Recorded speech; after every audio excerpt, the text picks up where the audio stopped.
everybody, Cars ADV here today. Stop for a quick stroll. Just wanted to do a quick little bit on what I think of the 300 engine.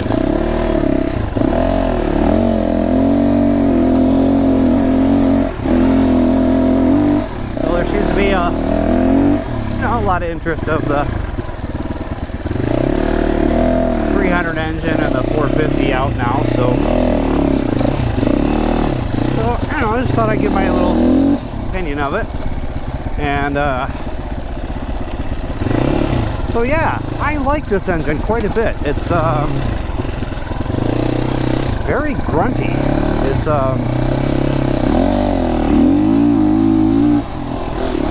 when you twist the throttle, the power's there, and it's nice. It's just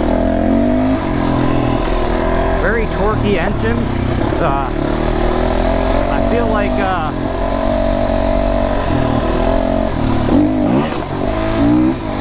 you know, when you twist the throttle, you get that little G-force pull, you get that smile on your face. You know it's got enough guts to do what you need to do. So, and this engine's got grunt in every gear, so it's nice. Even in 6th gear, it's got grunt. You know, you could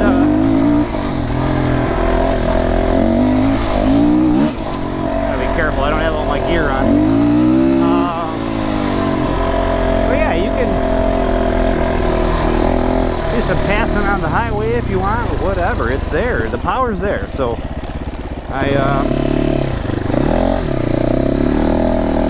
you know, another thing is too, you know, when you're doing hill climbs and you don't really, you know, say you miss a gear shift, it's not going to get you in too much trouble, because that power is going to be there if you know, hit the wrong gear. You know, it's got enough grunt to do what you need it to do. The wabbit. I see a bunny rabbit. Oh, another rabbit. Birds. Like a zoo out here.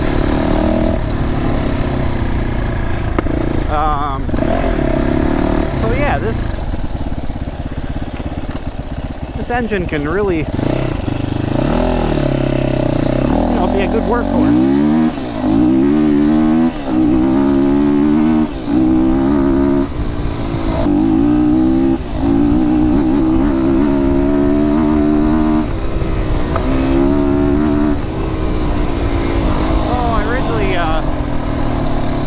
Got back from great single track and trails on Pennsylvania, Bald Eagle State Park. I'll have that video out pretty soon. And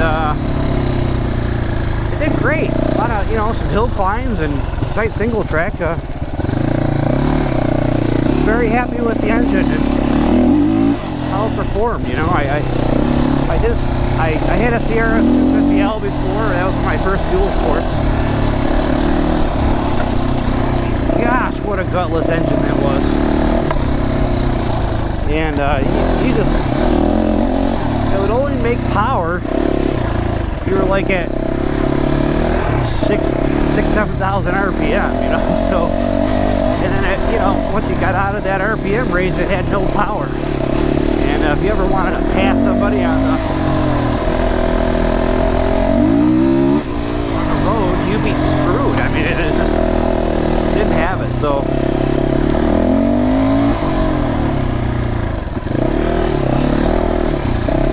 somebody put a bunch of logs on the trails everywhere here. It's like, oh, okay, obstacles. Oh yeah, it's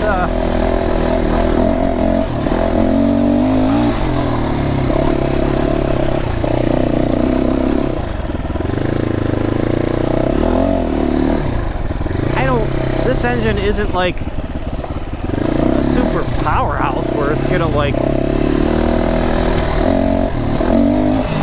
launch into a tree, but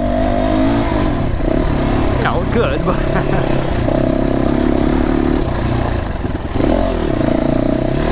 you know, it's got everything you need. I don't know who did all this, like sticks in the way and rods and everything. It's like, but there's obstacles. So, anyways, but yeah, it's nice having an engine that is usable throughout the RPM range.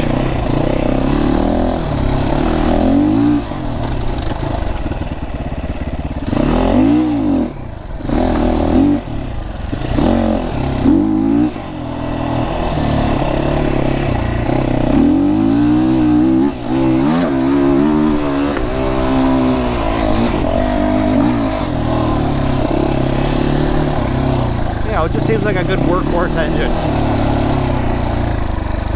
Tree branch.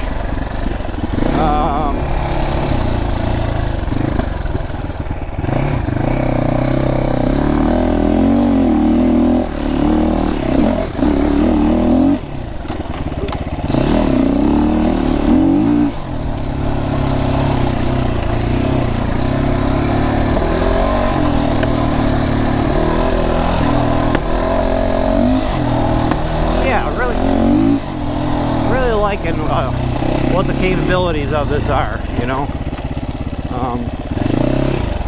And the other great thing is too, is you don't have, you know, the short maintenance intervals.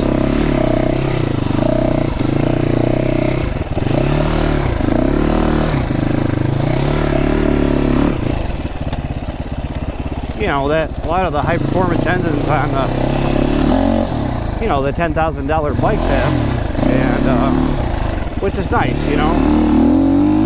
One of the reasons that drew me to GPX was is I really don't want to rebuild engines, especially 4-stroke engines.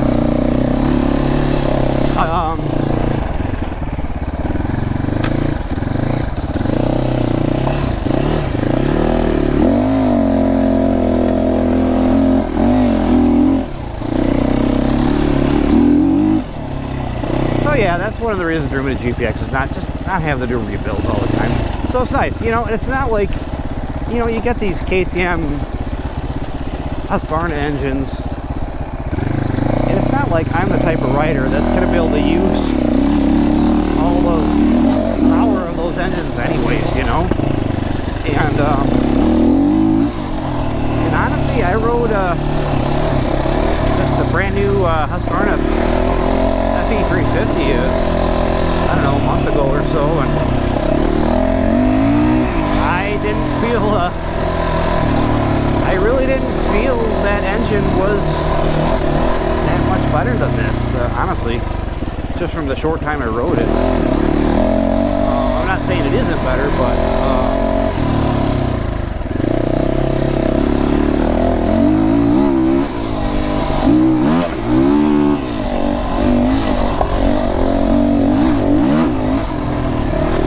so yeah, that's just kind of my thoughts on this. You know, if you want an engine with all the power you can need, oh, my poor trail, built a trail through here, like done.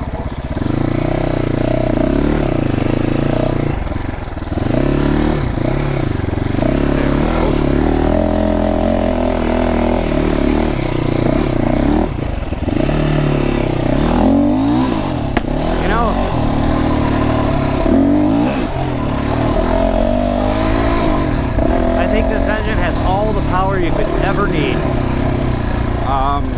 So that's my opinion on this. I think it's a great engine. I think it's good just trail riding, single track, very good single track,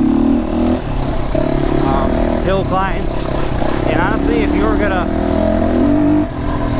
make this more of a dual sport bike, I would definitely change the sprocket size So you know you're not so high on the RPMs when you're doing highway speeds. You know, because it's definitely geared stock. You know, very low. It's for off-road riding. That's what it's geared for. But you can easily change the sprockets and just make it more road friendly, you know, which I might do that with this bike. So, but I think stock gearing, she's about 75 miles per hour, maybe a little more. That's just with the stock gearing. So, but you know, the RPMs are a little high for that. So, sustain that kind of mile per hour, you know.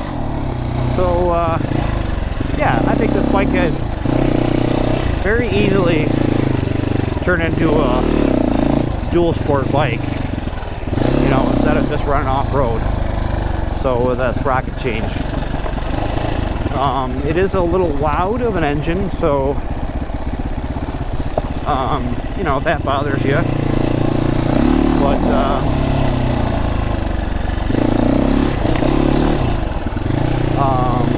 you know, I felt, you know, I felt the vibration is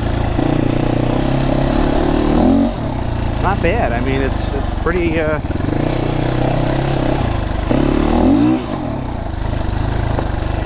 pretty dang good, you know. There's no it's not going to be a Sierra 250L on the road, that's for sure.